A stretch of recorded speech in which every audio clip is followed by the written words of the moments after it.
From Studio 3C in Rockefeller Center, this is News 4 New York. We continue now with our coverage of the 6-month anniversary of Sandy. Take a look at these before and after pictures. We want to show you Seaside Heights, New Jersey, the now infamous Jetstar roller coaster in the ocean. On the left, you can see the boardwalk, a pile of wood right after Sandy. On the right, what it looks like today. Pilings are in for a brand new boardwalk, but you can see the coaster still remains in the Atlantic, at least for now. And we saw right there and in our earlier stories, some are making great progress when it comes to the cleanup after Sandy, but many continue to struggle. It's important to realize there is still help available. Josh Lockwood is the CEO of the American Red Cross Greater New York region, and Dibble is the director of New York Legal Assistance Group's Storm Response Unit. So thank you both so much for being here. Thank you. I want to start with you, Josh. The American Red Cross has already done so much just over the past 6 months. Yeah. We want to look at some of what you guys have been doing. With just some kind of staggering figures. We're talking about 17 million meals and snacks, 7 million relief items, nearly 113,000 health services. So tell me a little bit about the work that you've already done. Sure.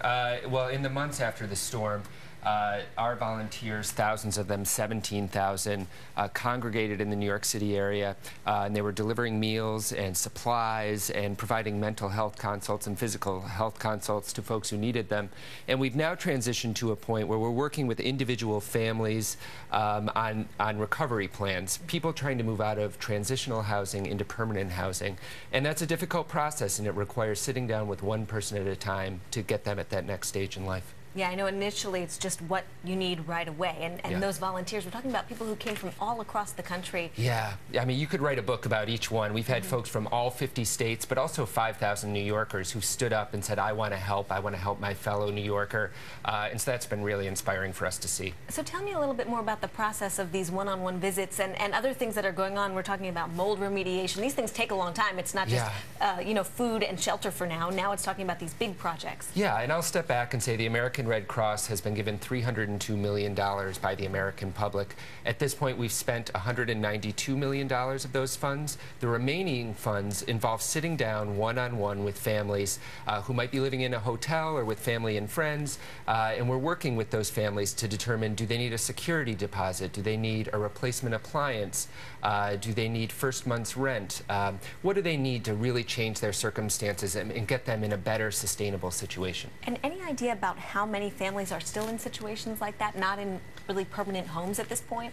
I can say it's thousands. We have 4,000 people that are on a list of folks who may be eligible for Red Cross assistance, and our case managers are working with hundreds of people every day. But the numbers vary a lot. People's situations change, so it's a fluid number that we're seeing. Well, talking about the generosity of New Yorkers and just the money that was raised, still collecting donations and are still needed, I would imagine? Well, we're not actively raising money for Hurricane Sandy anymore, given all the work that we have. But I will say the American Red Cross responds to 70,000 disasters every year in the United States, and the New York City region is the busiest region in the United States. 6 to 10 times a day, we have major fires that affect families and put them out of their homes. Yeah, and again, talking about the generosity of New Yorkers, let's talk a little bit about your group, Anne, because you actually have a van that goes out and talks with residents in many of the neighborhoods that have been hard hit. And what have you been seeing 6 months later? Well, that's right. Our mobile legal help center has been a very important part of NYLAG, our law firm's response to Hurricane Sandy, and it has really increased our ability to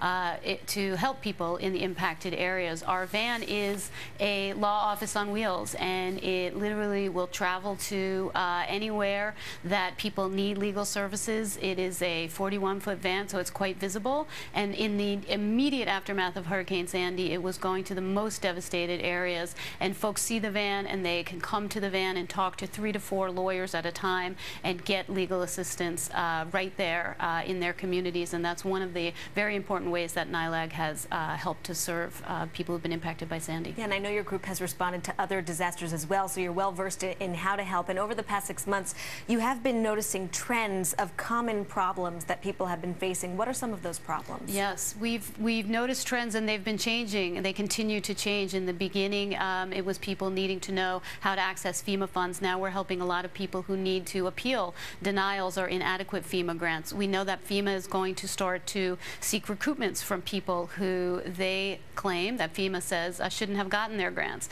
We continue to see people who are having problems with their landlords getting essential services, people who are having problems with their mortgages, and we also are helping a lot of people with insurance issues. And often people are facing a number of issues all at the same time, and we're trying to help them with as many of those as we can. Complicated issues. So how can people find you if they don't see the van trolling the neighborhood? How can they reach you? Well, we have a storm response helpline, and that's 212-584-3365. They can also go to our website, which is www.nylag.org, and we have an email address, which is stormhelp@nylag.org, and we're very ready, willing, and able to help people who still need assistance. And obviously this is a long process, and I would imagine both your groups are in it for the long haul.